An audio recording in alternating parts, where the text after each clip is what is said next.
What new unique challenges do you experience when working with children and young people with behaviours of concern? Tracey, you first, if that's okay. I think one of the hardest parts is knowing when the right time is to begin looking at adaptations and environmental changes, because too late and the behaviours are too ingrained and hard to change, but too early might mean that we're doing a disabled facilities grant where it's not required and not using the best financial resources effectively. Historically, they've taken a long time to put in, but Carla and I are working together to kind of overcome those challenges and see where those blockages are, so that we're not putting things in earlier because we know it's going to take a long time. We're putting them in at the right time, at the right speed to make a difference to the family. I think in the main, it's trying to get people to think outside the box, because a lot of the people that we deal with have got very unique needs, and traditional adaptations just don't work for them. And I also think we've got a lot more flexibility these days, and we just need to use it because it can make a hell of a lot of difference to people. And again, this is why sort of like my team and Tracey's team, we try and get together early doors to be able to sort of talk these things out, see what's feasible before we've gone too far down the road, and look at all the options. So it's getting better, I think, across the board for everybody, but historically that's always been a bit of an issue. Yeah, Carla, you mentioned the differences there. Can you tell us a little bit about the differences that it can make to children, young people, adults and families? I think it's huge. Often when you go into these situations, parents are really, really stressed. And a lot of the times you do witness the behaviours of the children. You can see that some parents have been trying to do their best, but the children themselves are putting themselves in harm's way and things like that. And just even as a simple case of putting padding somewhere where a child has been injuring themselves, you do notice a difference in their behaviour afterwards. I mean, we had an instance with a teenager, really large lad, and he used to hit himself in the same place all the time. So we put the padding in, but we put it in his favourite colour. His OT sort of said he responds really well to that. And even just that simple adaptation meant that when he was stressed, instead of banging his head against it, he'd lean against it and just stroke it and calm himself down. So, it doesn't always necessarily need to be a huge piece of work. It can be something really simple. And clearly your teams have got a great effective relationship there.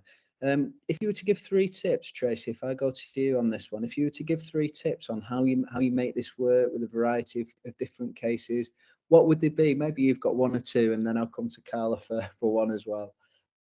Yeah, I think it's clear, open and regular communication, really.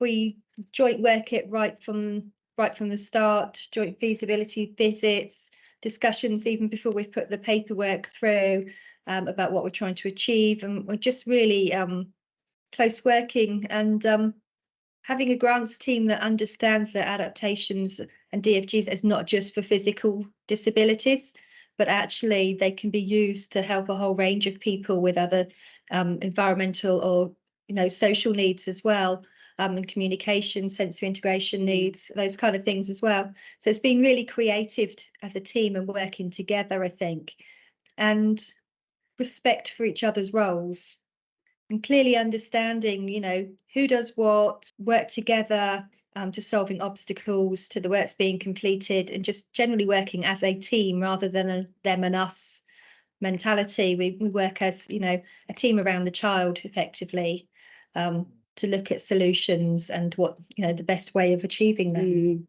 Yeah. Would you echo that, Carla?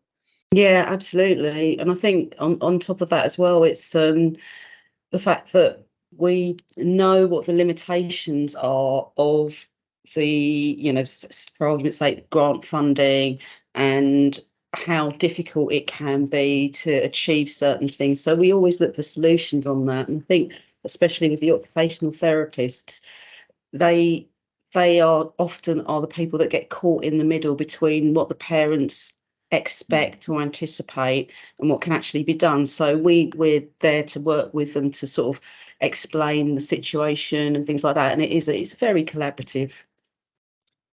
Thank you. So how's the work that foundations have been doing over the last couple of years been helpful to you both?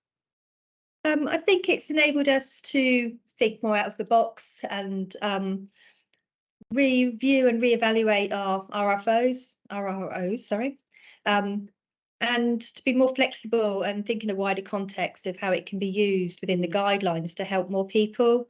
I think through the joint working and guidance that Foundations has provided, it's opened up the door to having a better understanding for not only us, but our other colleagues, Carla's team, but also our social work colleagues and other health professionals, that, you know, DFGs can be used for other purposes rather than just physical adaptations. And that's allowed us to be more creative, I think, and help more people. Yeah. So if it helps to sort of shine a light as much as anything, then that's a benefit just in itself.